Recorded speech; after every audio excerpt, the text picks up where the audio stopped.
Let's do this. The Cult of Hockey podcast by the faithful and for the faithful.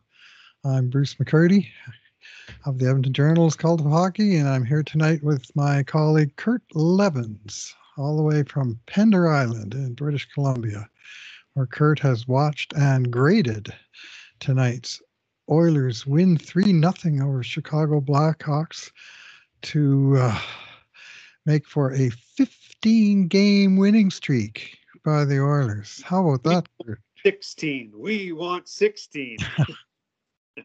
Yeah, we do. We do. But how about that? 15 straight. Yeah, those stingy Oilers shut down another team to run it to tied for the third best winning streak of all time. Who knew that the defense would be a key in a run like that for this club? So Yeah, their goal suppression is just off the charts good, eh? 13 games in a row with two or less.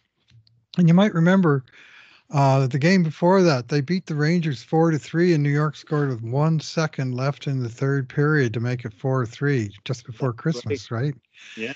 And Stu Skinner was unhappy to give up that third goal. And he was so unhappy that neither he nor Cal Pickard has given up a third goal in any game since 13 straight of two or fewer. Picked right up. Unreal. So, Kurt, tonight we're going to do our usual format: two good things, two bad things, two numbers, and one conundrum, which we will discuss together. So I'll let you lead off with what did you choose for your good thing tonight? Well, I chose as my good thing Calvin Pickard, who, of course, made 27 saves for the shutout, including a stop on a penalty shot. Nice. As I was sitting there doing the grades tonight, I was kind of waffling back and forth between a 9 and a 10, but I ultimately thought that the penalty shot save put it over the top. And so I gave him the nice rounds number 10. And what a story this is when you think about it. Calvin Pickard started off the season as the organizational number 3 goaltender, as someone probably put on a business card somewhere at some point in time. And it would have been pretty easy to assume that we wouldn't see Calvin Pickard after training camp anytime this season. Usually those are the kind of goaltenders who are signed in case one of your main two guys gets hurt, right? Right. And otherwise, they often toil away in the AHL for the season and happily collect their paycheck and then another year of pro hockey in the books, and away they go. But when Jack Campbell stumbled so badly out of the gate, neither Campbell nor Skinner were good early. Well, up comes Calvin Pickard. And I think at the time, Bruce, maybe they were just thinking, well, maybe a change like this would just give the team a bit of a jolt. Well, I do think it did that. But I think what they found out in the process is that they've got a pretty good National Hockey League caliber number 2 goaltender. He's not what I would class as a 1B. I think he's a true backup in the true sense of the word. But all he does is win. It's pretty hard to find fault in the guy's game. And I would suggest, and probably as an old goalie, you can relate to this. What I find particularly impressive is because Skinner's playing so well, Pickard's going a long time in between starts. 2 weeks this time. Right? Yeah. And if you look back over the course of time since he's been up, there's been double-digit days between, I think, all but 2 of his starts. Yeah. And in my books, that makes the mission doubly hard and that much more impressive. So as good as Pickard was tonight, was the game's first star, got a 10 at the Cult of Hockey. But I think really bigger picture, we went from saying, oh, this is great, he's buying Ken Holland time, to the point now where I think it's fair to say, well, maybe what he's done is he's saved Ken Holland from having to spend assets on another goaltender. It's just a wonderful story that keeps playing out, and it's impossible not to cheer for this guy, as I think Rogers Place tonight, when I think he got a standing ovation when he came I would imagine. for first star. Well, he's now running 5-2-0 on the season, 915 save percentage, 234 goals against average.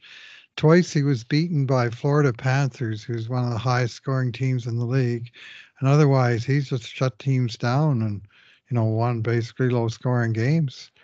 And, what's not to like? I mean, I keep hearing out there Oilers still need to trade for another goalie because what happens if Stu gets hurt in the playoffs? Do you want to make a run at it with Cal Pickard? Well, you could ask that question of the number 2 goalie on a lot of teams. Yeah. And anyways, so far, whatever questions are being asked, he's answering them.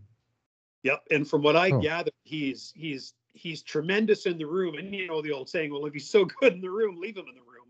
But if he can give you both, which is what Pickard seems to be doing, well then, man. And at this point, I know there have been people saying, oh, maybe it's time to give, because Jack Hamill's been playing okay in Bakersfield. He has. Maybe it's time to bring Jack up and give him a start again. Well, I'm here to tell you, Bruce, that if you put Calvin on waivers right now, he's gone. Heartbeat. Yeah. You wave him. You're waving goodbye. Yeah, and that would be a really dangerous thing to do in this situation. Yeah. I think it's hold on to your cards, man. And Campbell, to call him up, you'd have to send out Pickard and another player to make room for his salary. So I think Jack is just stuck where he is for the foreseeable. And I mean, he's eligible to come up in the playoffs. And maybe, if they did run into some emergency in the playoffs, at least they have that option then. Yep. But for now, they've got 2 goalies that they seem pretty happy with. And whichever one's in net on any particular night, they're coming up with the stops. And as you say, some pretty big saves tonight by Pickard, especially the breakaway and the subsequent penalty shot where he had to make 2 saves, but one on the breakaway, and they still called the penalty shot, and he stopped that. That was a big turning point in the game. Chicago makes it 1-1 there at the end of the second period. Third period's maybe a different story. Sure, Chicago was more than just hanging around. They played hard, but they were a game foe. It didn't look at all like they were playing on back-to-back nights. They were playing their 3rd in 4 days. They were coming in from Seattle, so they had like a fairly long flight for a back-to-back against the clock. So they lost an hour, and apparently they hit their motel rooms at 3 a.m. And this after Vancouver on Monday, Seattle on Wednesday, and then Edmonton on Thursday. They came into this game on, get this, 17-1 streak on the road, where they scored 29 goals and allowed 84. Well, 82, 85 now after tonight's game. 29-85 in a 19-game road losing streak, and missing Connor Bedard and 6 veterans who make a combined $28 million. So it's like this was as close to I'm surprised, or maybe they did take this game off the board in terms of the betting odds had to be so extreme for the team on the 14-game winning streak, resting at home, fully healthy. And yet the Hawks gave Edmonton a real handful tonight. My hat's off to them. That's 2 games in a row they did that. Yep. Yeah, and I wouldn't necessarily say Calvin Pickard stole this game, because if you look at zone time and possession, the Oilers were clearly the better team. Right. But they needed him tonight. If Pickard hadn't played well tonight, it could have been a different outcome. Well, Peter Mrazek was ready, willing, and able to steal it for Chicago, and he might have done so if Chicago had potted a couple at the other end, because he was making life difficult for the Oilers shooters. So a few times that's happened where you could say Oiler goalie didn't steal, but he didn't get stolen, right? Yeah, good one. So that's a nice one. So for my good thing, I'm going to go to the fairly obvious one at the other end, and maybe I'll just pick the entire nuclear option that people were concerned about, of the recombination of Connor McDavid with Leon Draisaitl and Zach Hyman on the wing, which is the 3 highest scorers on the club. And they actually, to his credit, Chris Knobloch put this line together in the 3rd period against Columbus on Monday, in fact, or Tuesday. he put all of tonight's lines together. He shuffled after a pretty brutal first two periods that the Oilers were extremely fortunate to be tied 1-1 against Columbus. And the third period, all the lines clicked, and the three of them each scored. And the Oilers won going away 4-1. So Knobloch said, okay, let's try this for a while. And some people are questioning him, and I'm going, geez, the coach has won 14 straight. Maybe he knows what he's doing. Maybe, Yeah. And, why not? Like, McDavid's been struggling offensively. Like, he's playing hard, I think, two-way hockey. But he's gone 8 games. He only scored 7 points in 8 games, and he never scored more than one in any of those games. It was the first time since his rookie season, 2015-16, that he'd gone such a long stretch without multi-point games. And, I looked through all of his game logs to go back to see if I could find one this long, and I had to go all the way back. And there were other times in there where he had like 7-game streaks where they were all multi-point games. So this is a bit of a drought for McDavid.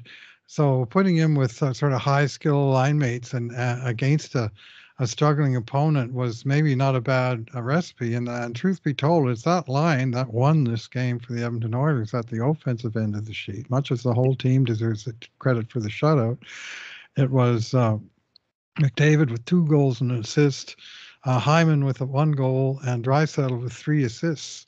That basically did all of the damage offensively. I think Nugent Hopkins picked up an assist on the 1 power play goal. He did. And there was only 1 power play in this entire game, and Edmonton scored on it. Chicago had the penalty shot, and otherwise it was pretty much 5-on-5 hockey. But I thought McDavid in particular had a very strong game. He had 7 shots on net. He had Edmonton's 1 penalty, which was a coincidental minor with Jason Dickinson, who McDavid absolutely rocked with the biggest hit of the night. And then they had a 20 or 30-second grapple on the ice where neither guy would let the other one get up. But anyways, he was, I thought, more dangerous offensively and got rewarded for it tonight than we've seen for a while. And Leon was just feeding these seeds across the ice to One dark after another, eh? Yeah. There was one shift in the third where Hyman set up McDavid, and seconds later, Draisaitl just flat out stole the puck and set up Hyman in the slot. And then he pounced on the rebound, did a spinorama, and set Hyman up in the slot again. And he was just sifting them through. And as I say, he got 3 assists in this game, even though he had no shots on goal. I thought it was a pretty strong game by the Big Diesel. And Hyman was Hyman, going hard to the net, and he did manage to finish the one. And he had, how many shots did he have? 4 8-shot attempts, and I thought just all 3 of them. And by the third period, they were dominating. It took a while where they were, in Chicago, at a certain point, they were starting to skate and crisscross and stuff, and Chicago just didn't know what to do with them. Yeah. And if it wasn't for Mrazek, they maybe even could have got a couple more just in that third period. So I will single out or triple out that entire line with a special assist to Coach Chris Knobloch for making the choice that he did to put them together and sort of lean on him for a game. I don't think we'll see it for long, Kurt. I really don't. But I thought I was totally copacetic with the idea for tonight after what I saw in the last game, and it proved out to have been a wise choice by Coach Knobloch. Yeah, when you think about it, the Oilers have won 15 games without their 2 best players really clicking on all cylinders. No, right? That's right. Offensively. So that's right. If you've done that without them being right at the top of their offensive game, if they get hot, I mean, look. Right. Yeah, and if the power play gets hot, which we have every reason to expect that it might get hot. The power play that's been, I mean, it's what, 6th in the league or something now, and it seems like they're kind of not cooking with gas. But anyway, the thing is that the the Oilers in a 15-game winning streak, you'd think the team is firing on all possible cylinders, and they're actually not. Like their defensive game is beyond amazing, but offensively, it's been ages now since they scored as many as 5 goals in a game. Mm-hmm. This is 9. If you assume, I'm not a betting man, so I don't track this stuff, but I would bet that the over/under on most Oilers games is probably 6.5. And if you've been betting the under, you've been winning because they've been under 6.5 9 games in a row. Well, here again tonight, I think they only allowed 2 shots against in the last 10 minutes. Yeah. Right. Yeah, there was one dangerous deflection from the slot that Pickard handled, and otherwise Chicago was, you could see they were a little bit running on fumes at the end, and Edmonton was raising their game in the third period again to a point where, the other team couldn't handle it. But it was still tense enough that, one mistake would have made things real tense real fast. For sure. And it seems like every game, it's 1-0 in the third period. It's like, what's going on here? Is this New Jersey Devils from 1995 or what? So games are not all thrillers, but they're tense and engaging in that sense. At least Jacques Lemaire is nowhere in evidence, Bruce. Oh, well, maybe Chris Knobloch is the new. No, I won't go there. I won't go there. Okay. Well, now that I've said that, that may already be my bad thing for just having enunciated that thought out loud. Kurt, what is your bad thing from this game? My bad thing, I'm a little reluctant to give a bad thing because I was just listening to poor Reed Wilkins do the post-game show and listening to some fans pick apart the 15-game winning streak. Oh, stop it. Yeah, I know, right? But hey, it's what we do. And so I've come up with Vinny Desharnais, who committed the giveaway, which led to the penalty shot, which the aforementioned Calvin Pickard had to thwart. There's a case where, and I think both you and I see Vinny in a very similar light. He's come miles, and has become a very dependable third pairing defenseman, an excellent penalty killer for this club. So I certainly don't mean to denigrate anything that he's accomplished. Right. On that play, though, when it is at best, that was a 50-50 puck. He either has to eat that or it has to get flicked into the corner. Trying to shoot it, eh? Yeah, especially with the guy like Vinny, who he surely understands who he is and what his skills are and aren't. And when he's faced with a 50-50 puck, you eat it or dump it. And I'm sure he was thinking that as he was trying to catch. And he did catch his man. I'll give him credit. He busted his ass and got back. And you could certainly argue whether or not he impeded Chicago's ability to get a shot away. They didn't get a shot. Not much of a shot. Yeah. But it was a clear-cut breakaway to start with. So, I mean, I don't really argue the call. Right. No, I don't either. He just needs to make a different decision in that moment. And another time, I'm sure he will. But that was my bad thing tonight. Yeah. Vinny actually led the Oilers defense corps with 4 shots on net in this game.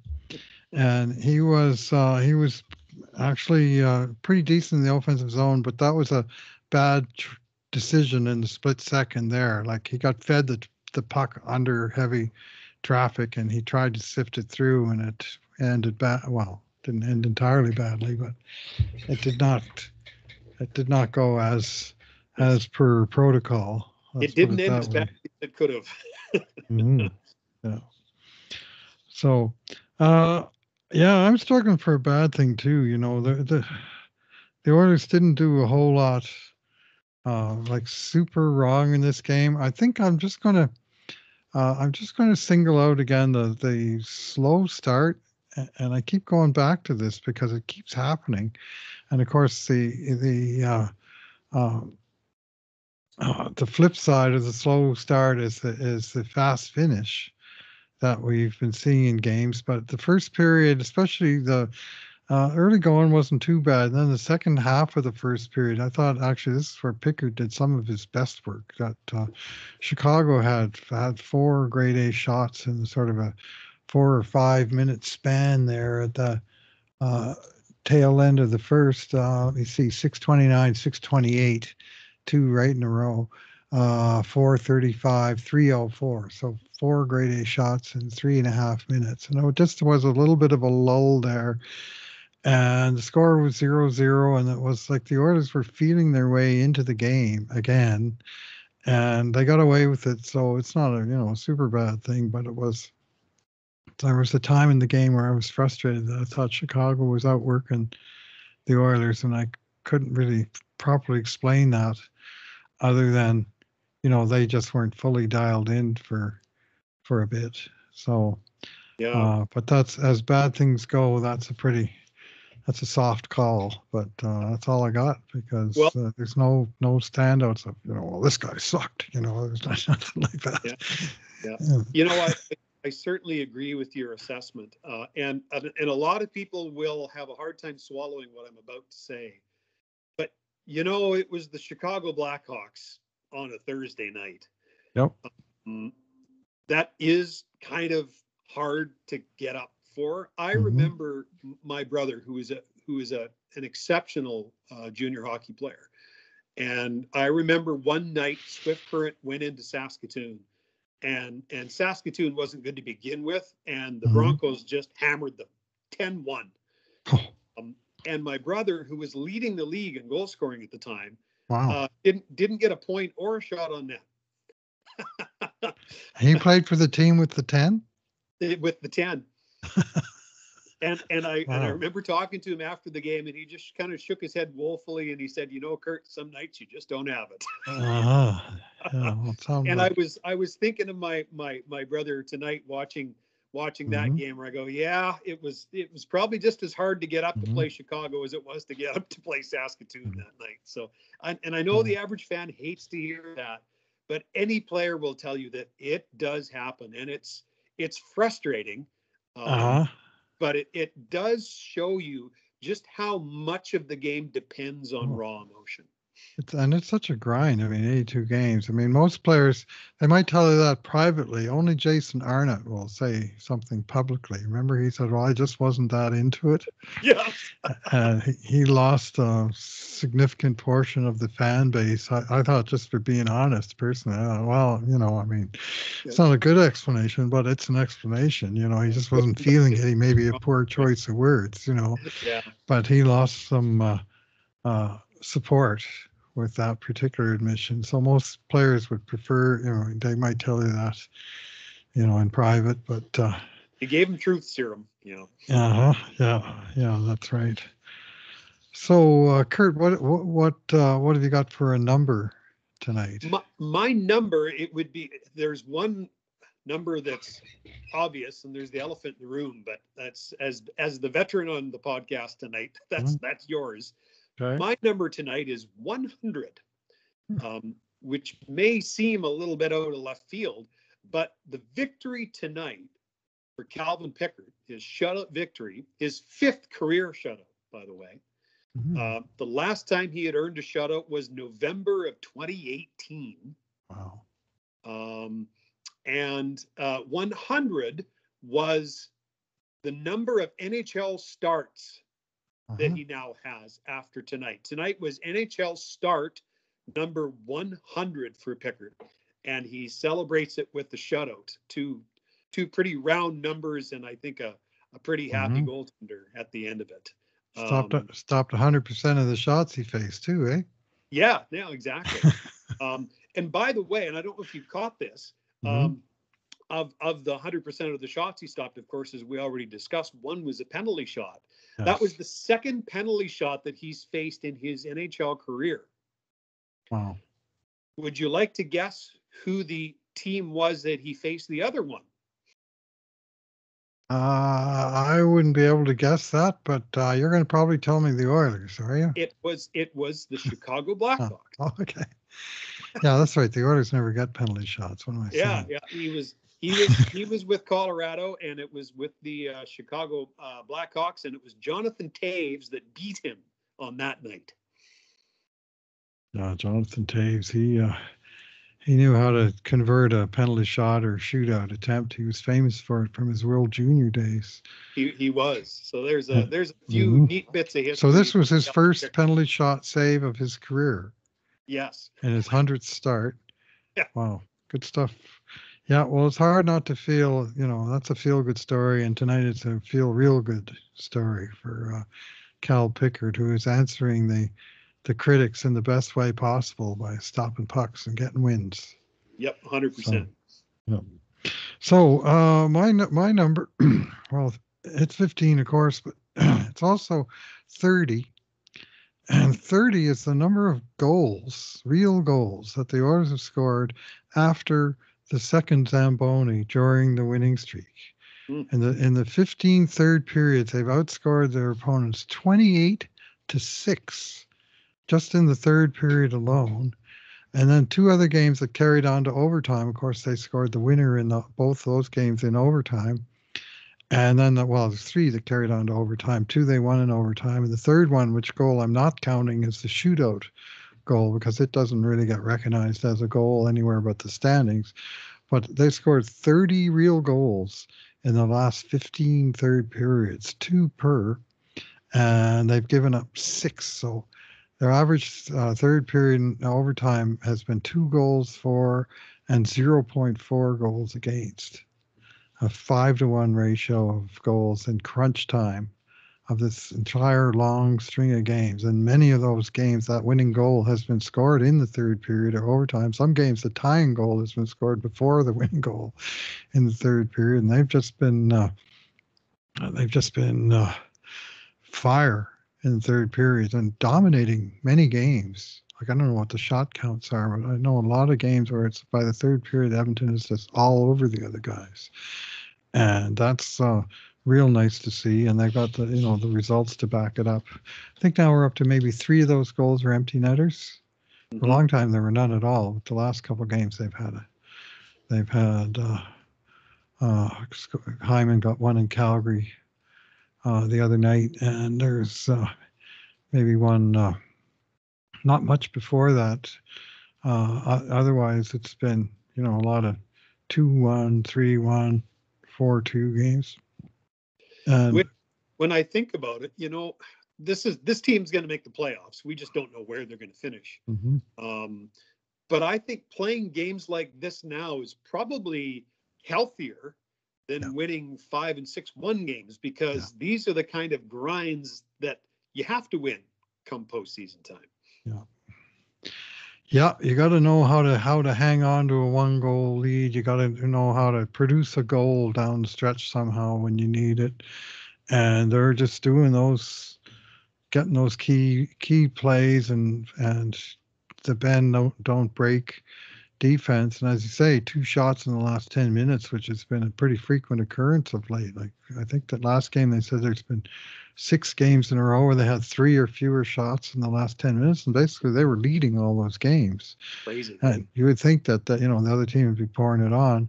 And I think the Columbus game, I think they got credited with 4 shots in the last 10 minutes, but they weren't exactly dangerous ones. And then tonight, Chicago just got 2. I thought Mattias Ekholm was just terrific tonight. But you know what? The neat thing about this streak is the back pressure that we're seeing from the Oilers forwards is not something that I'm used to seeing on a consistent basis, but it has become consistent. From top to bottom, all of their forwards are coming back, and the attacking teams don't have near the room through the neutral zone that I remember them having. Right. Yeah, I'm not seeing too many odd man rushes, especially later in games where, one defenseman gets burned on the pinch and all of a sudden there's only one guy back and the forwards are all, behind the net. And the other guy's got, time to make a play. And we're just not seeing too many of those at all. So that's, and credit the forwards. And it's all of them, it's McDavid, it's Draisaitl, but it's also the rank and file guys. So, Matthias Janmark, here's a player, grinder, depth forward. over the 15-game winning streak, he's been on the ice for 0 goals against, not even one at 5-on-5, That's one remarkable. power play goal against. He's played like half an hour on the penalty kill, and they gave him 1 goal in that situation. Not producing a whole lot at the other end, but when you're giving up none, you're not hurting the team. Yep. You So, know what to expect game in and game out. Yeah. Whole lot of nothing. You remember the 0 line with Anaheim? Sammy Paulson and Travis Moan. I can't remember who the third guy was. It's just slipping my mind. I built the same thing. I don't remember. Yeah. Anyway, it was, maybe I should look up the Anaheim team and I might find out. But anyways, we'll leave that for the next podcast that I mention it, because for whatever reason, there are many players on the Oilers that are reminding me of the 0 line just now. Anyways, so I'm just laughing because some of those bad Oilers teams had 0 lines, but they were 0 lines for a different reason. Yeah. 0-4. Yeah. But not necessarily so good on the against side of the equation. Okay, and I've become curious. Anaheim, when they won the cup, it's going to be some schmuck way down at the bottom end of the charts, like no, not him. Anyway, not Todd Marchand, but anyway, they had Paulson, Mo. Maybe it was Andy McDonald. That was the third guy on the line. Anyways, it was an effective line for them, and Oilers, their bottom line, they're Connor Brown and Derek Ryan, Matthias Janmark. They never score, almost never score, but they're not giving up a damn thing. So that's great. Yep. So anyway, they're on the list along with maybe a couple other guys in answer to our conundrum, which is that the Oilers have stated that on Saturday, Corey Perry is likely to make his debut as a member of the Edmonton Oilers. And my question to you, Mr. Kurt Leavins, is who comes out of the lineup of a 15-game winning streak team to make room for the new guy, the old guy? Well, you could make one argument that no one should, but and I get that argument. I don't mean to dismiss it outright, but the fact of the matter is, if you look at how this 15-game winning streak has transpired, there are players that have come in the middle of it. Yep. Bill Holloway. And there are players that have been sent to the minors in the middle James of it. Hamblin. So it's pretty hard to say that Corey Perry's got to wait until they lose. I mean, they are going to be a better team with him in the lineup. So to your question, tough one, isn't it? Well, it is. I tend to think, even though he's been playing better lately, maybe the answer is Connor Brown. I have a feeling that third line that we saw tonight is 2/3 of what we're going to see on Saturday with Corey Perry. And it's not that you couldn't take Connor Brown and move him to the fourth line, but is he better than Matthias Janmark? I think they're probably the same in terms of their value to the penalty kill, and Janmark has more offense. You could suggest Sam Gagner. Well, Sam Gagner is on a 20-goal pace in limited ice time. It's pretty difficult to take him out of the lineup for what he brings to the table. And Perry doesn't play center, so I don't think that any of your. For instance, I don't think Dylan Holloway's coming out of the lineup. At least I think they'd have to have rocks in their head if they took him out. Yeah. So my answer is I think either Connor Brown or Matthias Janmark. Not that either of them defensively has done anything to deserve coming out, but you just have to believe that if you replace either one of them with Corey Perry, you're better. I think you probably are, and I mean no disrespect to the two players who risk having to compete for it. Yeah, I guess if you could be guaranteed a game of no penalties like tonight, then you could be a little happier to take out a PK. Or I'm a little reluctant to remove Janmark or Brown. That have been a very good tandem on the penalty kill, or Derek Ryan, who's been on the first PK unit with RNH. Yeah. Uh, but the solution that I've personally landed on, who knows what the coach will do, but what I would consider doing if I were the coach, which I'm not, is especially after the break here, which is coming on very fast. They play 37 games in 73 days, literally a game every other day, the whole rest of the way, 3.6 games a week for the last 10 weeks. And that is a very heavy toll. And at some point, someone's going to get hurt and it's going to become moot. But let's just pretend that things are just sailing along and everybody's good to go. Yeah. I would be very tempted to just rotate about 5 guys at the bottom end of the lineup, including Corey Perry, including Sam Gagné, including the 3 penalty killers that we just mentioned, uh, uh, Ryan and Janmark and Brown. And in any given game, 4 of them skate and 1 of them sits. Yeah. And then when you get all these back to backs and so on, you won't get, some of these 30-plus-year-old guys wearing down a bit. And even you could include Evander Kane on that list if he's been battling through physical issues. And by the style of game that he plays and the age that he's becoming, those aren't going to entirely go away. And if he needs the odd uh, rest, they're in a position to do this. They have 13 NHL class forwards available right now and only 12 spots to put them, which is a good problem to have. Well, I don't mind your solution with 3 players in particular. Mm-hmm. With Perry, um, with Sam Gagné, Mm-hmm. and with Derek Ryan. Mm-hmm. I believe they're the 3 oldest players on the team. Yes.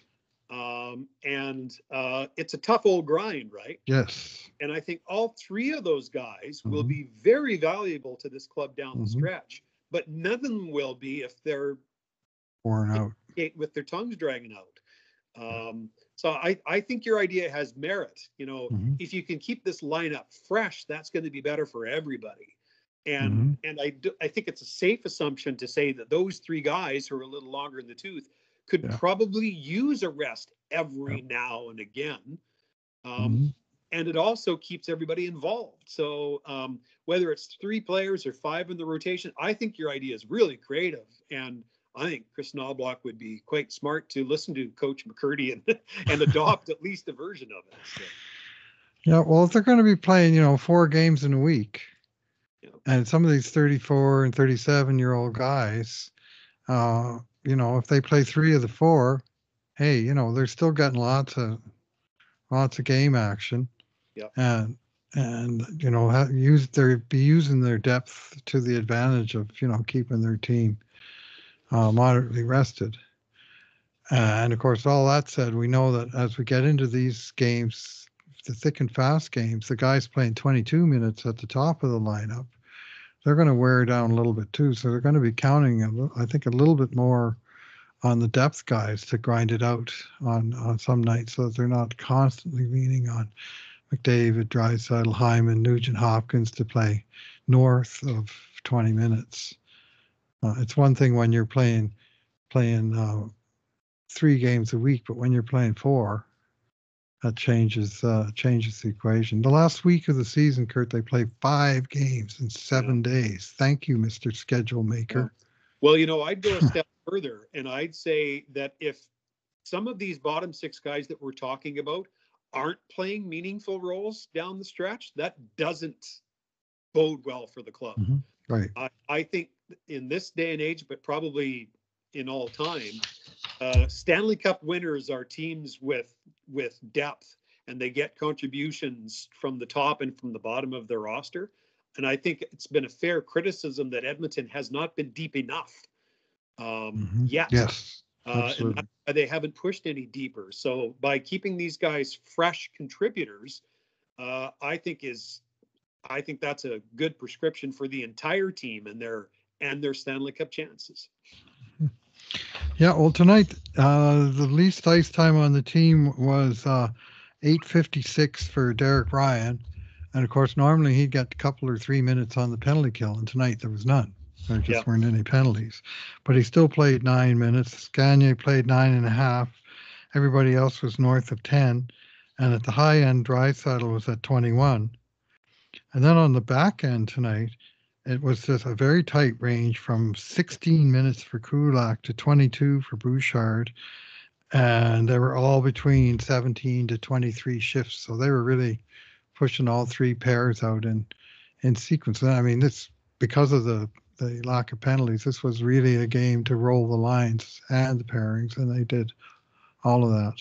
So, well, this is a cumulative game too, right? It's if you keep running your top six hard all season long, their tank's going to be lower come playoff time. So you're you're socking away some energy now by getting good minutes from those bottom six guys. It matters in a lot of different ways. Sure. Anyway, the good news is that the Oilers have already bailed themselves out of the desperate hole that they were in 2 months ago. And I had visions then. Like, I always thought, this team's too good to not make the playoffs. But I was worried that, we're going to get into March and they're still going to be in, 10th place or, like within a couple of points, one side or the other of the cut line. And there's just going to be no, it's going to be relentless pressure. And now all of a sudden they're 28, 15, and 1. And they're way above the pace that they're going to need to get in. And there's, obviously we can't expect them to keep winning every game, but I think it's fair to expect there won't be any more 5-12-1 runs either, like they had to start the season. So they've really stabilized that in a quick hurry. I thought it was going to take them most of the season to sort of dig their way out of that hole, but they did it fast, and more power to them. In terms of points percentage, they passed Vegas tonight. Great. The Oilers are at 648 and Vegas is 646, and we've got 4 games in hand. So. Yeah. Well, 4 games in hand, that's a double-edged sword, because you got to play those games and use the energy and probably play your backup goalie in most of them if you got extra games. You don't want to kill your starter to catch up. So there are not exactly points in the bank, but the Oilers are starting to, on the percentage side of things, they passed the Kings a while back, and now Vegas and Vancouver is going to be a hard hill to climb this year. But the way, if the Oilers win like all the rest of their games, I think they might finish first place, Kurt. Well, I think they could, yeah. It's you just have to go, another 38 more games. Yeah. The thing that I think it'll be a tough slog to catch Vancouver, just because I think Thatcher Demko is an actual number one goaltender, and I don't think Vegas has that. Casey DeSmith is an actual number 2 as well. Yeah. That was a real sharp pickup by them. Sure, So I think that might be it. The way it's going right now, I could see it ending Vancouver Edmonton 1-2 by the end of the year. Yeah, it's distinctly possible, and by percentage, we're there already. Yep. So that's fantastic. All right. Well, have you got any final thoughts? No, except that, like you, I sat through many long seasons in Rexall Place and then Rogers Place, where we sure didn't win 15 in a row. So while I get that there's always things to pick on and things to critique, I don't know about you, but I'm going to sit back and enjoy this thoroughly and think back to some of those nights when you'd walk out of Rexall Place going, gee, I paid good money for that. So this is a pretty good alternative. Yeah, well, I remember the 1981-82 New York Islanders that won 15 straight to set then the league record for longest winning streak. They beat the record of the 1929-30 Boston Bruins. So, it was a half-century old record. And there was a lot of hype, of course, as I got close to it. and they were already the two-time defending champs, and they would go on to win 2 more cups. But of the 15 straight that they won, they beat Pittsburgh Penguins 4 times. Wow. And this was the pre-Mario Yeah. Penguins, which weren't exactly great shakes, although it was, in fact, the Penguins that eventually put an end to Islanders' streak when they played them a 5th time. Pittsburgh finally figured it out, and it was a back-to-back and a road game in Pittsburgh, and the Penguins stopped them by, I think it was 3-2 or 4-3, and put an end to it. But by then, they'd achieved the record, and then they had a letdown kind of thing. Islanders did. But, it wasn't like they were playing the Montreal Canadiens every night either. Yeah. Right? I mean, the Oilers' schedule is what it is. They've hardly played any of the very top teams. Like, there's no Colorados in this run, or Boston's, or first place teams. But they have beaten a number of playoff teams, and it's happened they've had a few teams down lower in the standings. Somebody pointed out that let's see if I can find it. That the teams that my son sent me this. While you're looking, the thought I have on the 15-game win streak is that, well, no one else is doing it. Uh-huh. Sure, the schedule's favorable, and I tend to agree with that, but Uh-huh. there's still no one else that's doing it. Okay, this is from Murdoch Davis, former publisher of the Edmonton Journal. He says, Oilers have won 15 in a row. A soft parade of opponents, you say? Maybe. But over the stretch of just the last 10 of those 15 games, other NHL teams have lost 58 times to the teams the Oilers beat. So those teams are capable of winning games. They just haven't been capable of beating Edmonton Oilers. Good stat, So, yeah. So the Oilers are, they're hanging in there, and they're just not having any, poor games that get away. And when they do play a poor game, like the one at Chicago about 3 weeks ago, where they won 2-1, which was a brutal game to watch, but somehow they still found a way to win it. Yeah. And that's what they're doing these days, and more power to them. It's an incredible role. Well, bring on Nashville, hey? Saturday afternoon. And you and I will have the podcast that day as well, Kurt. And I'll have the grades. You had them tonight. Thank you for doing those. And David Staples taking a short vacation, having fun in one of the fun places of the world. So meanwhile, one of the fun places in the world for hockey fans is right here in Edmonton. I mean, what's not to like? Yeah. And we'll send Dave the bill later, right? All right. All right. Well, thank you, Kurt, for pinch hitting for David tonight. And thank you to our loyal audience for listening. And in the meantime, and in between times, this has been another edition of the Cult of Hockey podcast.